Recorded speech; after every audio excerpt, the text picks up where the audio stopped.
Bonjour à tous. J'ai l'immense plaisir aujourd'hui d'interviewer Anne Mottet. Anne, bonjour. Bonjour Sophie.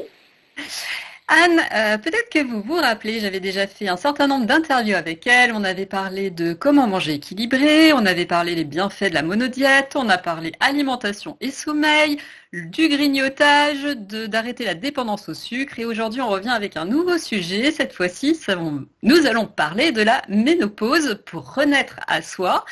On pourrait croire que c'est un sujet destiné uniquement aux femmes, mais quand on sait la difficulté que les hommes ont à comprendre comment nous fonctionnons, nous les femmes, je crois qu'au contraire, c'est un sujet pour tout le monde.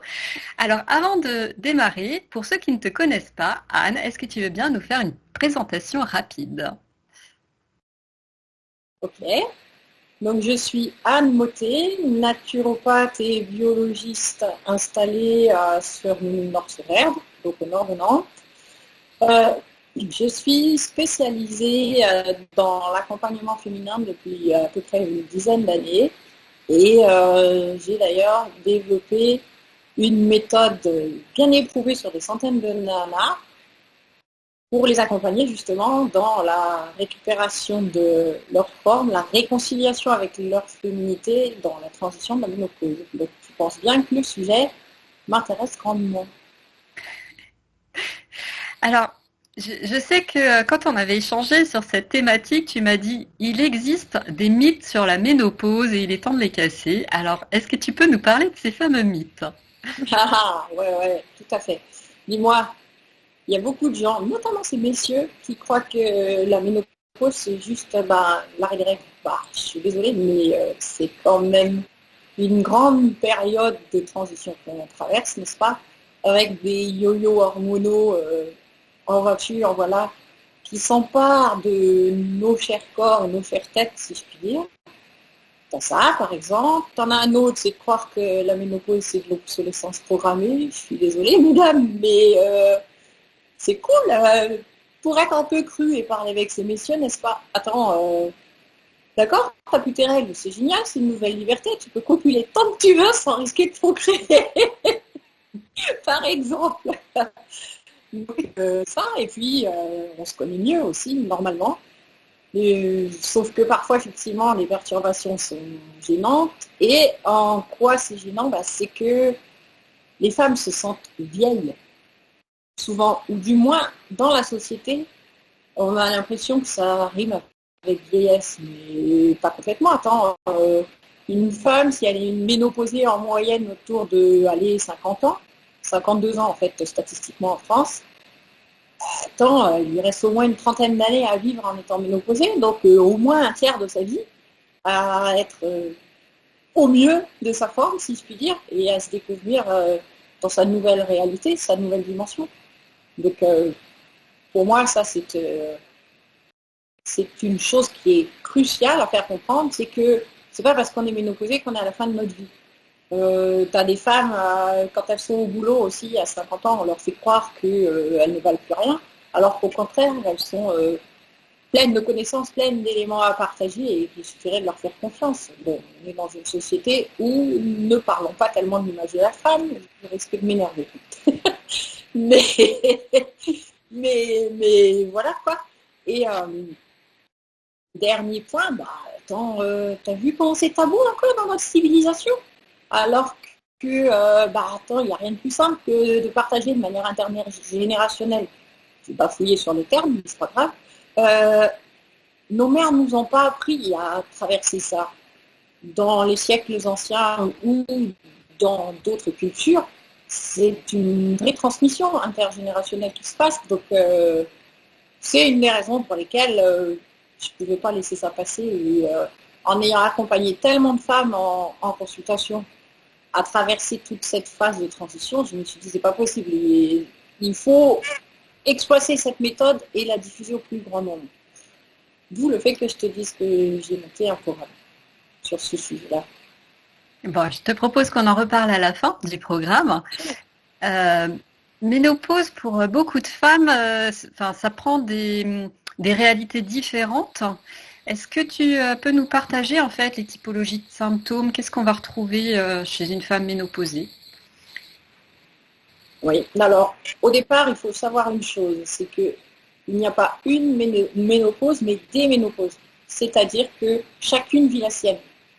Tu as effectivement des typologies de symptômes, mais en fonction de notre histoire de vie, de notre imprégnation hormonale et de notre sensibilité à nos hormones sexuelles, que sont notamment l'œstrogène et la progestérone, pour ne nommer que ces deux dernières, on va avoir des symptômes divers et variés qui vont être soit d'origine émotionnelle, tu peux être déprimé, comme hypersensible ou hyper émotif, te trouver en larmes d'un seul coup, tu ne sais pas pourquoi, ou alors la colère te prend, ça monte de tes tripes et tu ne sais pas ce qui arrive. Tu vois, ça peut arriver, ça. Par exemple, tu vas avoir aussi d'autres types de symptômes qui sont plus de l'ordre des douleurs. C'est pas les plus fréquents ou c'est pas ceux qu'on associe le plus à la ménopause, mais pourtant c'est bien existant parce que nos hormones ont un rôle anti-inflammatoire, on va dire. Donc tout ce qui est douleur, c'est justement lié à cette chute hormonale qui arrive au cours de la transition de la ménopause. C'est sûr que le symptôme le plus fréquent, c'est les bouffées de chaleur et les sueurs nocturnes, donc ce qu'on appelle des symptômes vasomoteurs. D'accord ? Et certaines femmes vont en vivre. En gros, 60% de la population féminine en a, d'autres pas. C'est mon cas, j'en ai pas eu, mais j'ai eu d'autres si. Si tu veux, donc je disais, les douleurs, les bouffées de chaleur, des gros troubles digestifs aussi, parce que à la ménopause, notre membrane intestinale évolue grandement et on n'arrive plus à digérer de la même manière. Et nos besoins physiques aussi augmentent. En protéines, et ça c'est dans l'assiette que ça se joue. Les gros symptômes, je te les ai donnés, on va dire, bouffée de chaleur, émotivité, prise de poids, j'ai failli l'oublier celui-là. Pourtant, il est réel. En moyenne, les femmes prennent minimum 3 kilos. C'est la normalité. Est-ce que tu veux savoir pourquoi elles prennent ce poids et pourquoi ça s'installe sur la bouée? Donc la bouée qui s'installe, en fait, si tu veux, nos oestrogènes diminuant, il faut que le corps trouve un moyen de pallier à leur manque de production par nos ovaires, donc par nos glandes sexuelles. Et ce qui prend le relais, ce sont les adipocytes, c'est-à-dire les cellules graisseuses qu'on a sur le bide, d'où le fait qu'il faille qu'elles augmentent pour compenser la baisse hormonale. Tu vois le topo? On préférait que ce soit dans les seins. Pas. Mais alors, et ça va être d'autant plus sur la bouée que la femme vit à un rythme stressant pour elle. Parce qu'il y a des hormones du stress qui vont contribuer à ça. Donc, tout l'objectif pour la femme, si elle veut se retrouver, parce qu'elle est perturbée par tout ça, ça va être de rééquilibrer son hygiène de vie, de travailler ses émotions et son assiette. Et là, tu arrives à quelque chose d'à peu près carré.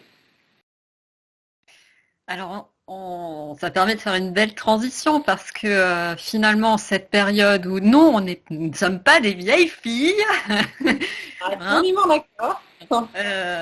Et justement, c'est peut-être l'occasion de renaître à soi il y a bien plein de moyens de bien vivre cette transition. Est-ce que tu peux nous en parler? Tu as commencé déjà à évoquer des pistes qui sont en lien justement avec notamment les symptômes. Est-ce que tu peux développer un petit peu plus? Alors, si on revient sur ce que je t'ai dit un tout petit peu avant, une femme, quand elle vit sa transition ménopause, parce que c'est plus une transition, donc la période qu'on appelle la périménopause, c'est pas juste l'arrêt des règles, souvent ce qui est le plus perturbateur pour elle, c'est de pas se reconnaître. Elle ne sait plus tellement quelle est cette étrangère qu'elle voit devant son miroir, tu vois. Et l'idée, c'est de réapprendre à s'écouter, écouter son corps, écouter ses émotions, parce que c'est vrai que dans le rythme de vie du quotidien, la vie moderne, on est un petit peu speedé, on est un petit peu déconnecté de soi. Or, ça devient crucial pour comprendre justement quels sont tes besoins. Tu vois, si tu reviens à l'assiette, pour prendre le premier élément, tu as eu de la prise de poids. Tu te dis, c'est pas possible, je peux pas rester comme ça, alors que j'avais rien changé à mon rythme de vie d'avant. Souvent, les nanas, elles peuvent prendre jusqu'à même 8-10 kilos, ça a été mon cas. J'avais rien changé à mon rythme de vie, j'avais rien changé à mon assiette. J'avais juste oublié une chose, c'est que mes besoins physiologiques évoluent. D'accord? Quand une femme est en transition de ménopause, et c'est hyper important à savoir, c'est qu'effectivement, pour rentrer dans des détails techniques, on devient plus sensible à l'alimentation, aux féculents, on en a moins besoin parce qu'on a l'insuline qui est moins fonctionnelle, on va dire. Donc on aura tendance à avoir besoin de moins de sucre. Mais par contre, pour pallier au risque de fonte musculaire, au fait que notre métabolisme se ralentit, il va falloir augmenter notre dose de protéines dans notre assiette. Et c'est pas tellement comme ça que les femmes fonctionnent. En général, elles se disent oh, je ne veux pas manger trop de viande, c'est bon pour la planète, etc. Mais les protéines, pas que les viandes. Hein. T'as des protéines végétales, des protéines animales, peu importe, mais il en faut. Et idéalement, si la femme elle souffre de bouffées de chaleur, par exemple, bah, il vaut mieux qu'elle mange des protéines végétales le soir. Ça aidera. Tu vois ? Donc là, tu es en train d'évoquer finalement quelques conseils en termes d'hygiène pour mieux faciliter cette transition. Et donc, ça. Parce que pour se retrouver, il faut déjà comprendre comment notre corps travaille, si tu veux. Donc le plus important, c'est déjà de comprendre quels sont les impacts de la ménopause. Donc, je ne vais pas faire un cours là maintenant, mais pour elles, que les femmes s'observent et qu'elles s'étudient, qu'elles voient. Donc, on parlait de l'assiette, donc qu'elles voient quels aliments passent toujours, quels aliments ne passent plus, parce que c'est peut-être le cas. On évolue dans nos sensibilités digestives, tu vois. Qu'elles voient aussi à quel moment manger. Souvent, ce qui aide beaucoup certaines femmes, mais qui n'est pas adapté à toutes, et j'insiste sur le sujet, c'est le jeûne intermittent le matin. Tu vois ? Mais ce n'est pas le cas pour tout le monde. Moi, ça a très bien marché, ça correspond à mon métabolisme. Ça n'est pas le cas pour des personnes qui sont très, très sensibles au manque d'énergie, si tu veux. Parce que si tu ne manges pas, tu vas tirer sur tes réserves, mais si c'est quelqu'un qui n'a pas beaucoup de réserves, mais qui a envie de se rééquilibrer, ça peut ne pas fonctionner. D'accord ? Donc, ce n'est pas adapté à tout le monde. Après, tu as aussi, par nos hormones, un système nerveux, une émotivité exacerbée, si tu veux. Donc, savoir qu'il est important de gérer son stress pour pouvoir se retrouver, c'est crucial. Donc, adopter des techniques de gestion du stress, ça va être important. Si tu pratiques la cohérence cardiaque, tu vas être plus posé, par exemple, et ce n'est pas une technique très difficile à mettre en place. Tu peux aussi faire relaxation, de la méditation si tu as envie. Mais donc ça, c'est plus pour l'émotionnel, mais c'est aussi aller dehors, cultiver la contemplation de la nature, si je puis dire, ça peut aider. Sans pour autant être en train de faire de l'activité physique, qui est quand même un gros tableau, hein, l'activité physique. La vie, c'est le mouvement. Donc, c'est impossible de rester sédentaire, surtout en phase de transition de ménopause, parce que si on regarde une chose qui est importante, c'est que en vieillissant, on a tendance à avoir nos muscles, notre composition corporelle qui baisse, d'accord ? La baisse de muscles et l'augmentation du gras. Comme c'est bizarre. Sauf que, il y a de quoi en rire, hein ? Sauf que si justement tu veux conserver tes muscles et conserver ton tonus, il est important que tu bouges et que tu te remettes en mouvement si jamais tu n'as jamais été quelqu'un qui bouge, il est important de le faire. D'accord ? Donc, étant en activité extérieure, c'est pas du cardio au sens strict, mais s'oxygéner, aller se balader, c'est important, mais aussi faire du renforcement musculaire. D'accord ? Parce que les muscles, pour éviter qu'ils soient perdus, il faut les renforcer, il faut les titiller un peu fort. D'où le renforcement musculaire. Et surtout, une zone particulière chez la femme, à ton avis, laquelle ? Comme ça, spontanément, je dirais périnée, mais C'est ça, c'est le plancher pelvien. C'est indispensable de travailler le plancher pelvien pour une femme, mais dès 35 ans, quoi, si tu veux. Heureusement, on a de la chance chez les femmes, en France, pardon, chez les femmes, la Sécu, elle fait les séances de rééducation périnéale après les accouchements. Donc, ça fait un minimum de compréhension de comment fonctionne cette zone-là, et les femmes, elles savent du coup où c'est, si tu veux, si elles sont un minimum à l'écoute de leur corps. C'est pas le cas dans tous les pays, hein, donc après, si tu renforces pas ton plancher pelvien, tu as de gros risques de souffrir de symptômes génitaux urinaires, on va dire, pour faire large. C'est pas que les fluides pipi, mais c'est bien d'autres soucis. Donc maîtriser cette zone-là, c'est indispensable. Donc tu vois, tu pourrais croire que c'est un peu loin pour renaître à soi, mais si, c'est se centrer sur soi et arrêter de s'oublier pour le reste de la vie du foyer, de son mari, de sa maison, etc., ce qui est souvent le cas. S'écouter, se respecter et s'aimer, quoi. Là, c'est les 3 piliers, le mantra qu'elle pourrait exploiter. J'aime bien parce que je trouve que souvent on s'aime pas assez et quand on se voit changer, c'est encore plus flagrant. Donc moi j'aime bien cette conclusion que tu amènes là, avec s'écouter, écouter son corps, reprendre soin de soi, savoir répondre à ses propres besoins, mais faut-il encore les connaître? Et c'est là justement peut-être d'ailleurs où on peut reparler du programme que tu mets en place. Oui, d'accord. Alors, ce programme s'appelle l'Académie Femina One. En fait, il est dédié à l'accompagnement des femmes à l'époque de la ménopause, justement, basé sur 3 piliers que j'ai évoqués tout à l'heure. La tête, le cœur et le corps. Et il se fait en 4 étapes, on va dire. La première étape, ce sera de déjà bien comprendre ce qu'est la ménopause pour la personne qui va suivre.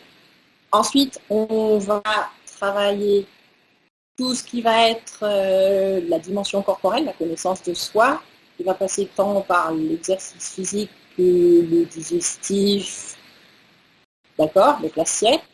Ensuite, on va également travailler tout ce qui est le mental, le fameux mindset, l'état d'esprit.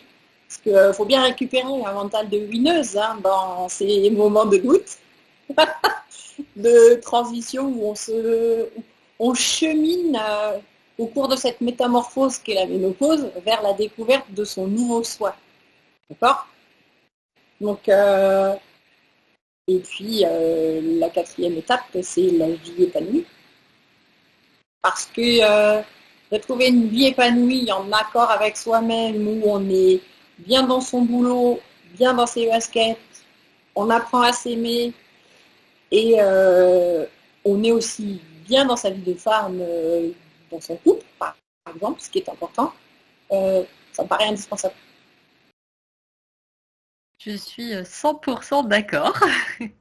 Alors, tu vois, justement, dans notre programme que j'ai co-créé avec Nathalie, c'est aussi de dire que ce programme va permettre aux femmes de considérer la ménopause comme n'étant pas une fatalité, mais une issue de secours vers cette véritable métamorphose, on va dire.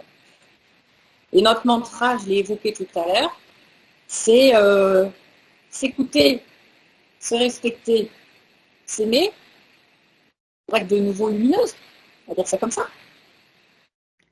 Moi, j'aime beaucoup. Alors, ceux qui veulent en savoir plus, te retrouver, est-ce qu'il y a un site, des réseaux sociaux sur lesquels tu es?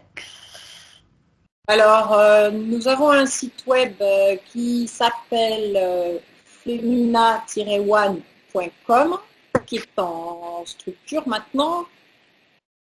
Les pages Facebook et les réseaux LinkedIn, etc. sont en construction. Donc, je te les donnerai de liser. Bon, ce sera noté de toute façon sous la vidéo au moment où elle paraîtra. Voilà, tout ça, ce sera en place. Merci Anne, à chaque fois, ces interviews, je trouve extrêmement riches et porteuses de réponses. Donc j'espère que femmes et hommes qui des fois ont du mal à comprendre mais pourquoi elle pleure comme ça et je sais pas quoi faire et ben en fait non c'est normal voilà dis-lui juste c'est normal tout va bien je t'aime et la suite se passera bien et puis bah, pour les femmes il y a en tout cas des belles ressources avec cette académie que tu mets en place donc je vous invite vraiment à aller voir le site donc femina-one.com et puis la suite et je pense qu'il y en aura d'autres interviews avec Anne dans une prochaine interview si tu es toujours partant. Avec plaisir. Écoute, on a un vaste sujet sur le féminin donc on peut prendre plusieurs thématiques dedans. Alors, le rendez-vous est pris. Chers auditeurs, je compte sur vous pour suivre les prochaines vidéos. Je vous dis à très bientôt. Bye! Bye!